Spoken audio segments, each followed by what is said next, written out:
The moment Lydia Ashford realized her brother had left her behind in the howling blizzard, she understood what it meant to be truly alone in a world that showed no mercy to the abandoned.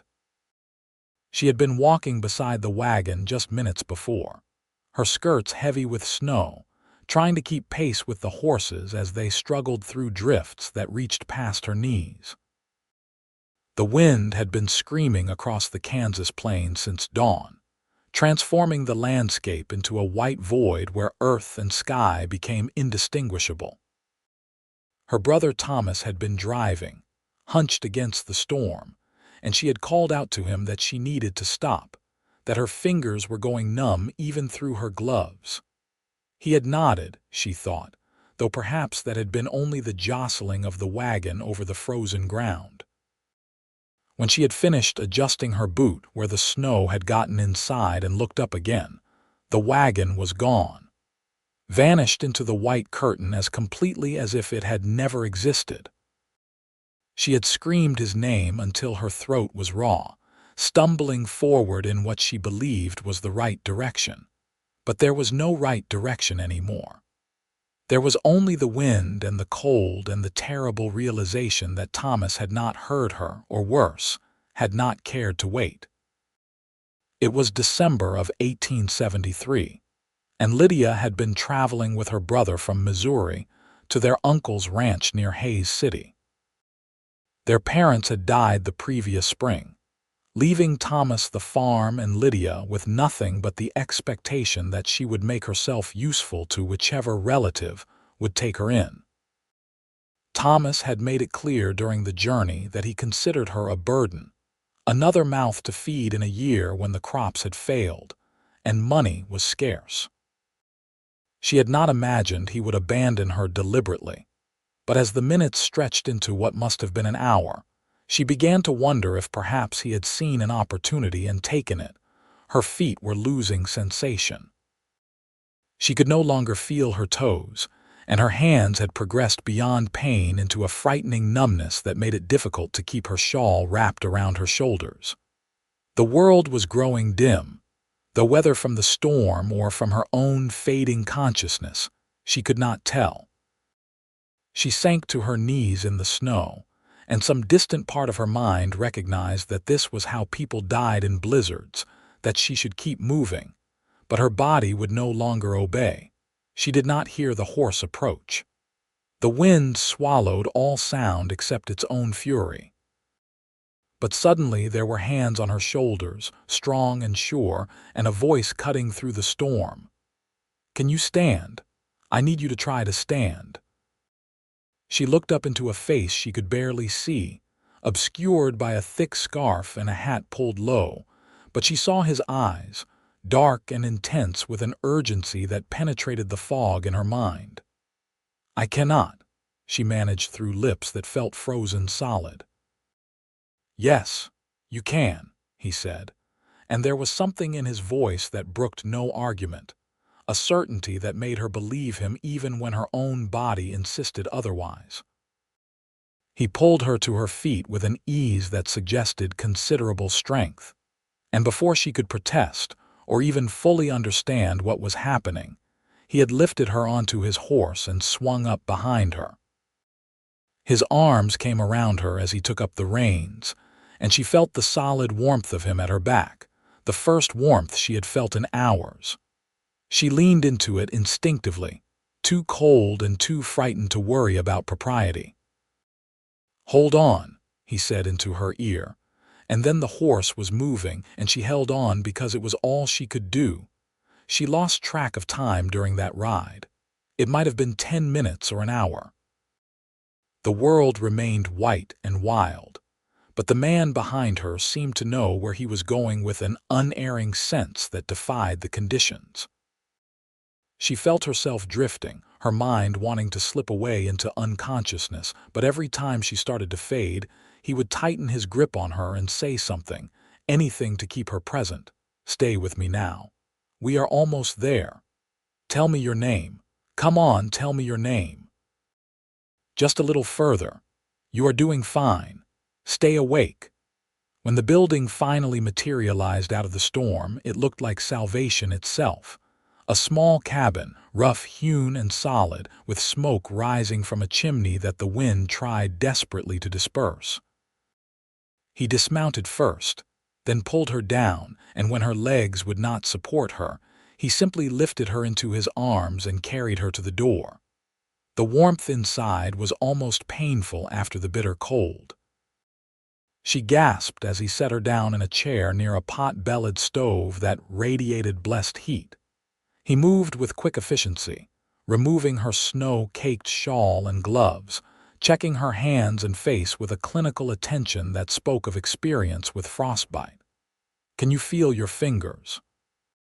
he asked, unwinding the scarf from his own face so she could finally see him properly.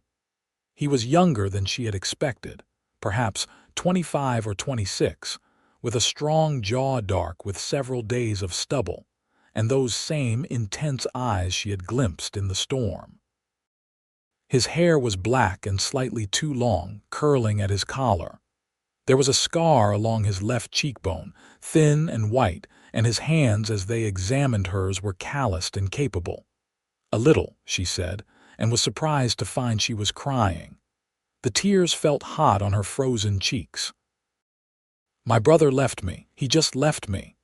Something shifted in his expression, a tightening around his eyes that might have been anger on her behalf. "Then your brother is a fool," he said flatly. "What is your name?" "Lydia Ashford." "Marcus Odell," he said.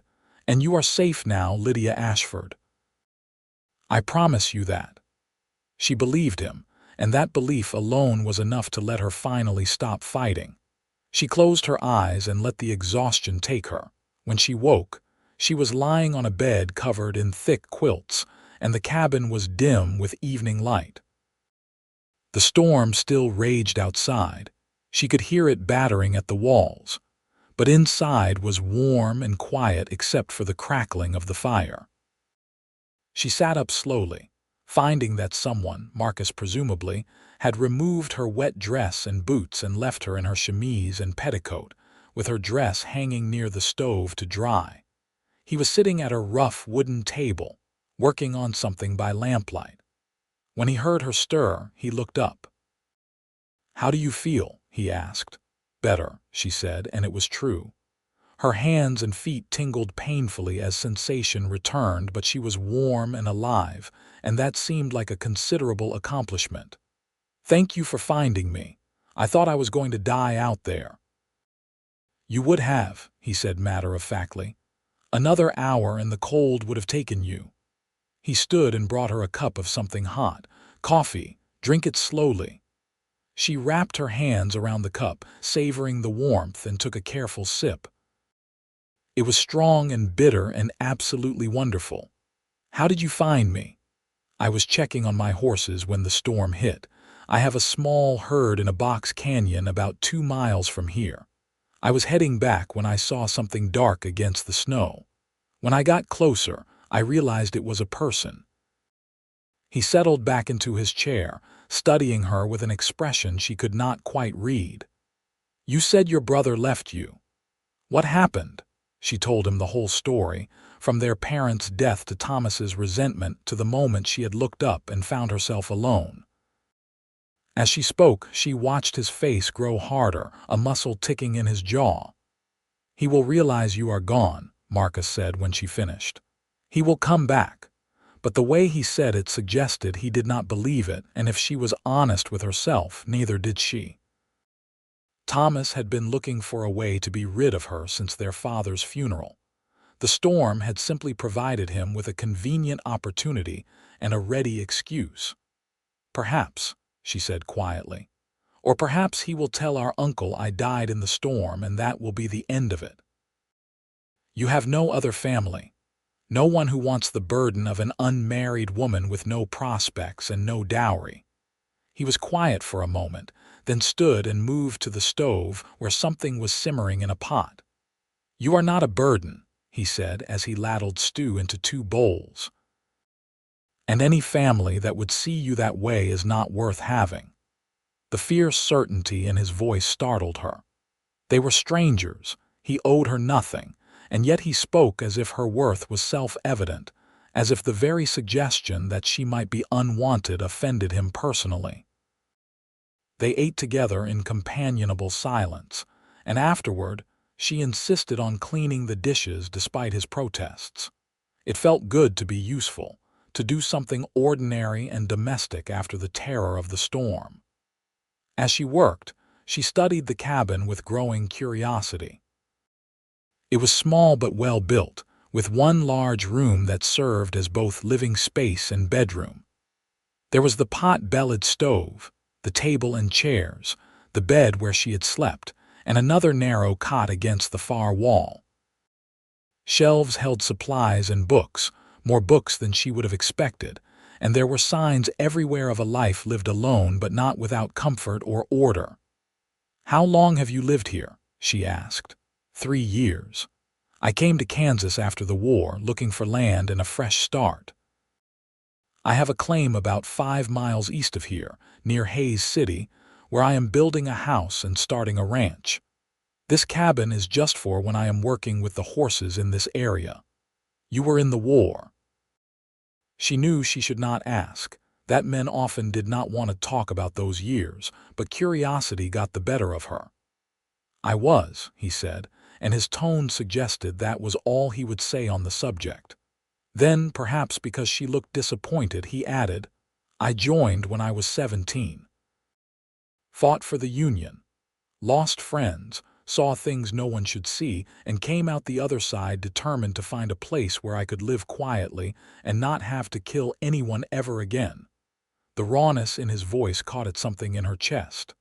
"I am sorry," she said softly. "It was a long time ago." He stood abruptly, as if needing to move, and went to check the fire. "The storm should blow itself out by tomorrow. When it does, I will take you to your uncle's ranch if you want, or I can take you to town if you would rather not see your brother again." The offer was generous, but it only highlighted her lack of options. What would she do in town? She had no money, no skills that would make her employable, and winter was the worst possible time to be looking for work. Her uncle's ranch was still her best option, even if it meant facing Thomas and his betrayal. "I should go to my uncle," she said reluctantly. "I have nowhere else." He nodded, but she saw disapproval in the set of his shoulders. "If that is what you want." That night, he insisted she take the bed again while he took the cot. She protested, but he was immovable on the subject, and eventually she gave in.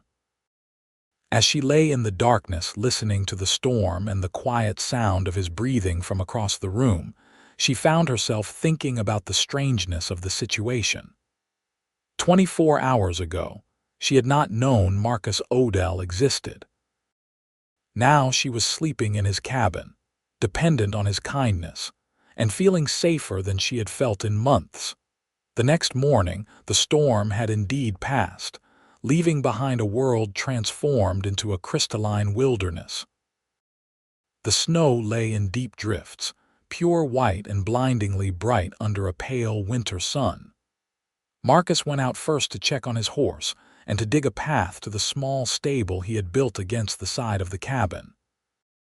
Lydia dressed in her now dry clothes and set about making breakfast from the supplies she found in the cabin, wanting to repay his kindness in whatever small way she could. He came back in stamping snow from his boots, and stopped short when he saw the table set with bacon, cornbread, and coffee. "You did not have to do that," he said. "I wanted to," she replied. "You saved my life. The least I can do is make you breakfast." They ate together as the morning light grew stronger, and Lydia found herself studying him in the daylight. He was handsome, she realized, in a rough-hewn way that suited the wild country. There was a gentleness in how he moved, a care in how he spoke to her, that seemed at odds with the hardness she sometimes saw in his eyes. He was a man who had known violence but had chosen to leave it behind, and she found herself admiring that. "Tell me about your ranch," she said. "The one you are building." His face brightened, and she saw in that moment how young he really was beneath the weathered exterior. "It is nothing much yet," he said. "Just a half-built house and some land, but the water is good and there is grass enough for cattle. I have been working on it slowly, doing what I can while I build up my herd. In a few years it could be something real, a place where a man could put down roots." "It sounds wonderful," she said, and meant it. "It is lonely," he admitted, then looked surprised at himself for saying it. "I have been alone a long time, by choice mostly. After the war, I did not want to be around people much. But lately, I find myself thinking it might be good to have company. To have someone to build something with." The way he looked at her when he said it made her heart beat faster. She told herself not to be foolish, that he was simply making conversation, but there was something in his eyes that suggested otherwise. They left for her uncle's ranch later that morning, riding double again on his sturdy bay horse. The journey took several hours through the deep snow, and Marcus had to dismount frequently to lead the horse through particularly difficult drifts. Lydia found herself watching the way he moved, efficient and strong, and the way he constantly checked on her to make sure she was warm enough, comfortable enough. She did not want to reach her uncle's ranch. The realization hit her with surprising force as the buildings finally came into view. She did not want this journey to end, did not want to say goodbye to Marcus Odell and likely never see him again. But what choice did she have?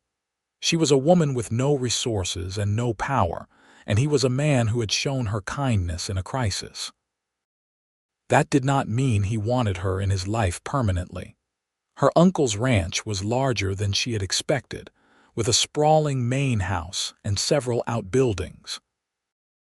As they rode into the yard, a man came out onto the porch, heavyset and weathered, with Thomas standing behind him looking pale and shocked. "Lydia," Thomas said, and there was genuine surprise in his voice, along with something that might have been guilt. "You are alive." "No thanks to you," Marcus said coldly, and there was such contained fury in his voice that Thomas actually took a step back. Her uncle, Samuel Ashford, looked between them with sharp eyes. "What is going on here?" Lydia explained, keeping her voice steady even as she saw Thomas flinch at every word. When she finished, her uncle's expression was thunderous. "Is this true, Thomas?" he demanded. "I thought she was right behind the wagon," Thomas said weakly. "The storm was so bad I could not see anything. When I realized she was gone, I tried to go back, but I could not find her. I thought she was dead." "You thought I was dead, so you did nothing?" Lydia asked, and she was surprised by the steadiness of her own voice. "You did not even wait until the storm passed to search for me?" Thomas had no answer for that, and her uncle's face grew even darker. "Get inside," he told Thomas. "We will talk about this later." Then he turned to Lydia and Marcus. "Come in, both of you. You must be frozen." But Marcus shook his head. "I need to get back to my horses," he said. "I just wanted to make sure she got here safely." Lydia felt panic rise in her chest. He was leaving and she might never see him again, and that thought was suddenly unbearable. "Wait," she said, reaching out to touch his arm. "Please wait." He looked down at her and something in his expression softened. "I will be back," he said quietly, "if you want me to be." "I do," she said, not caring that her uncle and brother could hear. "I want you to come back." He smiled then, a real smile that transformed his face, and for a moment the cold and the snow and everything else faded away. "Then I will be back tomorrow," he said. "I promise." He kept his promise. He came back the next day, and the day after that, always with some excuse: firewood he had cut extra of, or a book he thought she might like, or just to check that she was settling in well. Her uncle, who turned out to be a far kinder man than Thomas, seemed amused by the visits and made sure to invite Marcus to stay for supper each time. Thomas, on the other hand, was subdued and ashamed, and after several painfully awkward encounters, he announced he would be heading back to Missouri in the spring. Lydia felt nothing but relief at the news.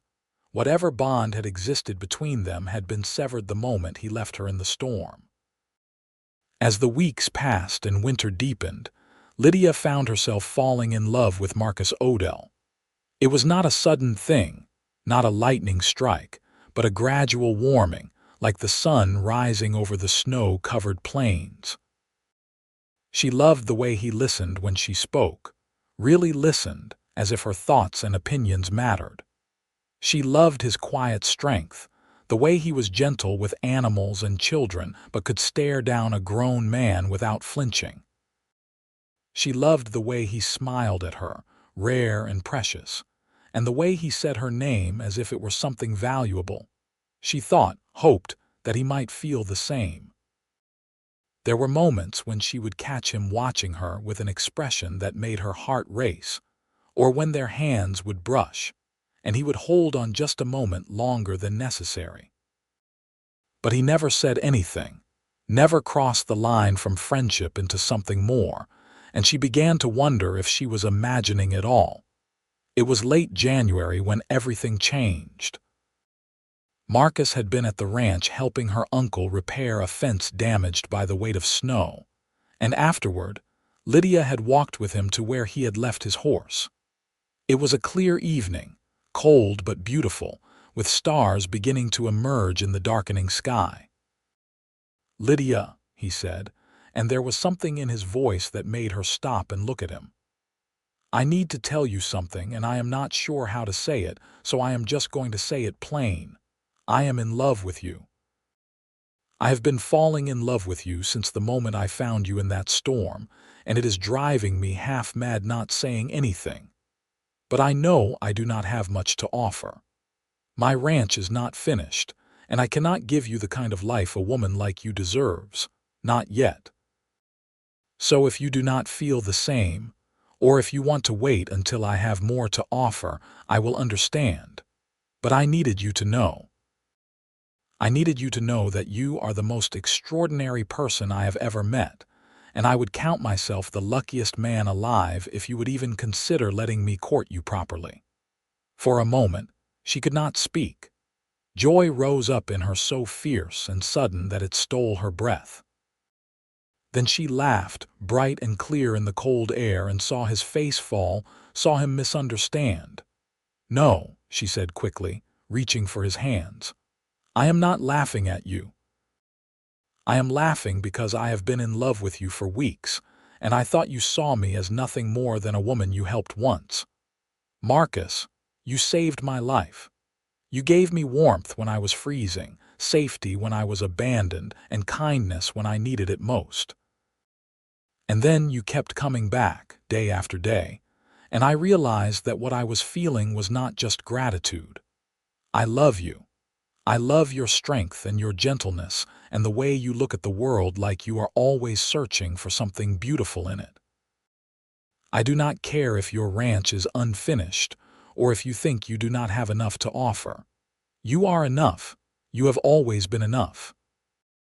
He stared at her for a moment as if unable to believe what he was hearing, and then he was kissing her, his cold lips warm against hers, his hands cradling her face like she was something precious and breakable. She kissed him back with all the emotion she had been holding inside, and when they finally broke apart, they were both breathless and laughing. "Marry me," he said. "I know it is too soon, and I know I should wait and do this properly, but marry me, Lydia. Let me spend the rest of my life making you happy." "Yes," she said without hesitation. "Yes, I will marry you." They were married in Hays City 3 weeks later, in a small ceremony attended by her uncle, a few of Marcus's friends, and even Thomas, who looked genuinely happy for her despite everything. She wore a simple dress of deep blue that her uncle's housekeeper had helped her make, and Marcus wore his best shirt, and a look of such transparent joy that it made her heart ache. The minister pronounced them husband and wife, and when Marcus kissed her, she felt like her life was finally beginning, Like everything that had come before had just been waiting for this moment. They went to live at Marcus's ranch, in the half-finished house that they would complete together. It was hard work, that first year. They spent long days working on the house, expanding it room by room and building up the herd. Lydia learned to do things she had never imagined she would need to know: how to rope a calf and help with branding, how to shoot a rifle to scare off coyotes, how to deliver a breech foal in the middle of the night. Marcus taught her with patience and pride, never making her feel foolish for not knowing, always treating her as a full partner in their enterprise. And at night, in the big bed they shared in the one completed bedroom, they would lie wrapped in each other's arms and talk about their dreams for the future.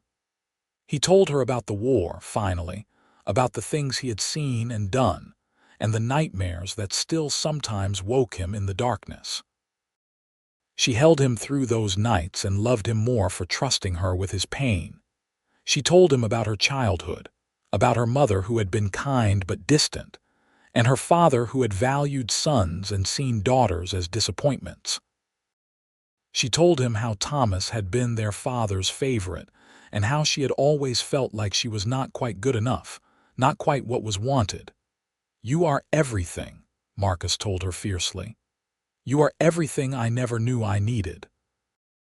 You are brave and strong and smart, and I thank God every day that I found you in that storm." Their first year of marriage was not without hardship. There was a drought in the summer that nearly killed their garden and made feed scarce for the cattle. There was a moment in October when a group of cattle rustlers came through the area, and they had to hide in the root cellar while the men searched the property. But through it all, they had each other, and that made everything bearable. In the spring of their second year together, Lydia realized she was pregnant. She told Marcus one evening as they sat on the porch watching the sunset paint the prairie in shades of gold and pink. He went very still for a moment, then pulled her into his arms and held her so tightly she could barely breathe. "A baby," he said, and his voice was thick with emotion. "We are going to have a baby." Their son was born in late December of 1875, during another snowstorm, as if the universe had a sense of irony. Marcus delivered the baby himself with the help of a neighbor woman, and when he placed the squalling infant in Lydia's arms, there were tears running down his face. "He is perfect," Marcus said. "You are perfect. I love you so much." They named him Matthew, and he became the center of their world.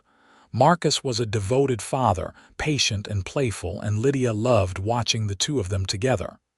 As Matthew grew, the ranch grew with him. Marcus's reputation as a fair dealer and a skilled horseman spread, and their herd expanded. They hired help, first one ranch hand and then two, and the house was finally completed, with 3 bedrooms and a real parlor and a kitchen big enough for Lydia to work in comfortably. 2 years after Matthew was born, they had a daughter, Lily, with her father's dark eyes and her mother's smile. And 2 years after that, another son, Michael, who was quieter than his siblings but no less loved. Life was full and busy and good. There were hard times, of course, years when the weather was bad or the cattle prices dropped, times when money was tight and worry kept them up at night. But they faced everything together, and that made all the difference. Lydia sometimes thought about that day in the storm, about the moment when she had been certain she would die alone in the cold. It seemed like a lifetime ago, like it had happened to a different person. The frightened, abandoned girl she had been had grown into a woman who was strong and capable, who could run a ranch and raise children and love a man with her whole heart. Thomas visited occasionally over the years, always with apologies and attempts to make amends. Lydia forgave him eventually, because holding on to anger took energy she would rather spend on her family. But they were never close again, and she was fine with that. Her real family was Marcus and their children, and the life they had built together. Her uncle Samuel remained a dear friend until his death when Matthew was 10. He left them a portion of his ranch in his will, which they sold to expand their own holdings. By then, the Odell Ranch was one of the most respected in the county, known for quality horses and honest dealings. On their 10th wedding anniversary, Marcus took Lydia back to the cabin where he had brought her after the storm. They had kept it maintained over the years, using it occasionally when they were working with horses in that area, but it had been a while since either of them had been there. They rode out together on a clear winter day, leaving the children with their ranch hands, and spent the afternoon in the little cabin that had been the beginning of everything. "You ever regret it?" Marcus asked as they sat together near the stove, just as they had that first night. "Marrying me, I mean. Taking on this hard life," she looked at him in genuine surprise. "Regret it? Marcus, marrying you was the best thing that ever happened to me. This life, our life, is everything I ever wanted, even when I did not know I wanted it." "I just want to make sure you are happy," he said.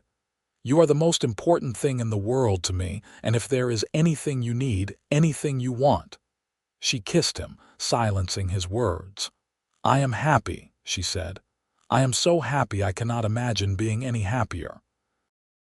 You gave me a home and a family and love, real love, the kind I did not believe existed.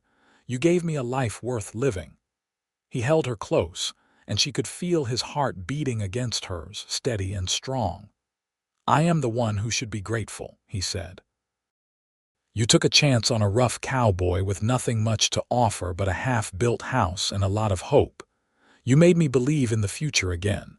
You made me believe in myself." They stayed in the cabin that night, sleeping in the same bed where she had slept that first night, and it felt like coming full circle.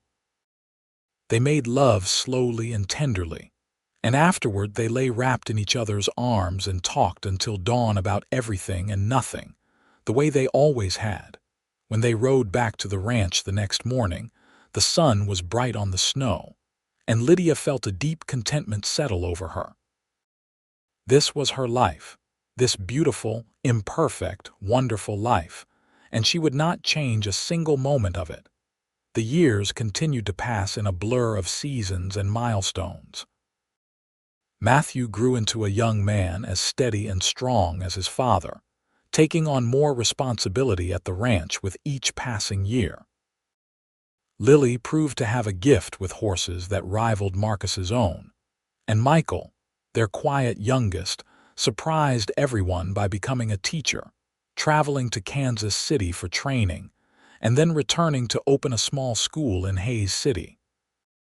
Marcus's hair started to go gray at his temples, and Lydia noticed lines around her eyes that had not been there before, but they grew older together gracefully, still in love, still partners in every sense of the word. They made a point of never going to bed angry, of always saying what needed to be said, of touching each other often and with affection. They knew too well how fragile life could be, how quickly things could change, and they never took each other for granted. In the summer of 1890, when they had been married for 15 years, they held a celebration at the ranch. All their friends and neighbors came, along with their now grown children and even a few grandchildren, because Matthew had married a woman from town and had 2 little boys of his own. There was music and dancing and food enough for an army, and as the sun set and the lanterns were lit, Marcus pulled Lydia into his arms and danced with her under the stars. "You remember the first time I told you I loved you?" he asked, holding her close. "Of course I remember," she said. "I will never forget that night." "I meant every word," he said. "And I mean them even more now. I love you, Lydia Odell. I love you more than I knew it was possible to love another person. You are my heart, my home, my everything." She looked up at him, this man who had saved her in more ways than one, and smiled. "And you are mine," she said. "Always and forever, you are mine." They danced until the moon was high and the guests had gone home, until it was just the two of them under the vast Kansas sky.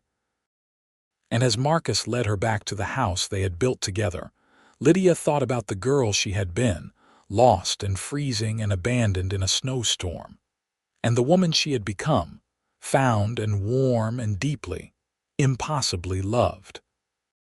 It had been a long journey from that terrible day to this perfect night, but every step had been worth it, because every step had led her here, to this life, to this man, to this love that had endured through hardship and joy, through storms both literal and figurative. As they climbed into bed that night, Marcus pulled her close and kissed her forehead, a gesture that had become ritual over the years, a wordless "I love you" that never failed to make her feel cherished. "Thank you," she whispered into the darkness. "For what?" he asked. "For finding me," she said. "For not riding past that day. For saving my life and then making it worth living." "Thank you for letting me," he replied. "Thank you for saying yes, for taking a chance on me, for building this life with me. I did not know what I was looking for until I found you in that storm, but you were it. You were everything I was searching for." They fell asleep in each other's arms as they had every night for 15 years, and Lydia's last thought before sleep took her was that she was, without question, the luckiest woman alive. The ranch continued to thrive as they grew older. Marcus had slowed down some, no longer able to work from dawn to dusk the way he had in his younger years, but he was still the heart of the operation, still the man everyone turned to for advice and leadership. Lydia had become something of a matriarch in the community, known for her kindness and her fierce protectiveness of those she loved. Together, they had created not just a successful ranch but a legacy, something that would outlast them both. When Lily announced she was getting married to a young man who worked at a neighboring ranch, Lydia and Marcus threw another celebration, delighted to see their daughter so happy. And when Michael brought home a young woman he had met in Kansas City, a teacher like himself, they welcomed her into the family with open arms. Their grandchildren multiplied, bright and noisy and full of life, and the house that had once been so quiet was filled with laughter and chaos. Marcus proved to be an indulgent grandfather, always ready with a story or a piggyback ride, and Lydia loved watching him with the children, seeing the gentleness that had always been part of him shine through. On a particularly cold December day in 1895, 22 years after Marcus had found Lydia in the snowstorm, they sat together on the porch wrapped in blankets, watching the snow fall. It was not a blizzard, just a gentle snowfall that turned the world soft and quiet, but Lydia still felt a small shiver of memory. "Are you all right?" Marcus asked immediately, always attuned to her moods. "I was just thinking," she said, "about that day. About how different my life would be if you had not found me." He tightened his arm around her shoulders. "I would have found you," he said with absolute certainty. "Somehow, someway we would have found each other. We were meant to be." She smiled and leaned her head on his shoulder. "I think you are right," she said. "I think we were always meant to find each other, one way or another." They sat in comfortable silence, watching the snow and feeling the warmth of each other, two people who had started as strangers in a storm and had become each other's entire world. The years had been kind to them, filled with more joy than sorrow, more love than loss, and they knew, without needing to say it, that they would face whatever time remained together, just as they had faced everything else. As the afternoon faded into evening and the snow continued to fall, Marcus stood and offered Lydia his hand. "Come on," he said. "Let us go inside where it is warm." She took his hand, as she had taken it so many times before, and let him lead her into the house, into the warmth and light and love that they had built together. And as they crossed the threshold, she looked back once at the falling snow, at the white world beyond their door, and felt nothing but gratitude. Gratitude for the storm that had brought them together, for the cowboy who had saved her, for the life they had created, for every moment of joy and struggle and love that had brought them to this place. It had all been worth it, every single moment, and she knew that no matter what the future held, they would face it together, hand in hand, heart to heart, until the very end. And that, Lydia thought as Marcus closed the door behind them, shutting out the cold and keeping the warmth inside, was all that really mattered. They had found each other in the middle of a storm, and they had built something beautiful and lasting from that desperate beginning. They had created a love story that would echo through generations, a testament to the power of kindness, courage, and the simple choice to not give up on each other. Years later, when their children and grandchildren would ask about how they met, Lydia and Marcus would tell the story together, finishing each other's sentences and laughing at the memories. They would talk about the blizzard and the cabin and the moment they both knew that what they had found was something rare and precious. And their descendants would listen and understand that love, real love, the kind that lasted a lifetime, was not about grand gestures or perfect circumstances. It was about showing up, about choosing each other every single day, about building something together that was greater than either person alone. The Odell Ranch remained in the family for generations, passed down from parents to children to grandchildren, and with it went the story of how it all began, of a woman abandoned in a snowstorm and a cowboy who could not ride past someone in need. It became part of the family mythology, a reminder that sometimes the worst moments of our lives lead us to the best, that being lost can sometimes mean being found, and that love, when it is real and true, can weather any storm. Marcus and Lydia lived long lives, well into their 70s, and when Marcus finally passed away peacefully in his sleep, Lydia held his hand and whispered all the things she wanted him to know, that he had been the love of her life, her hero, her home. And when she followed him 6 months later, her children found her with a smile on her face, as if she had gone gladly into whatever came next, secure in the knowledge that wherever Marcus was, she would find him again. They were buried together on a hill overlooking the ranch they had built, under a stone that read simply, Marcus and Lydia Odell, beloved parents and grandparents who found each other in a storm and never let go. And every year on the anniversary of the day they met, their descendants would gather at that hill and tell the story again, keeping the memory alive, honoring the love that had started it all.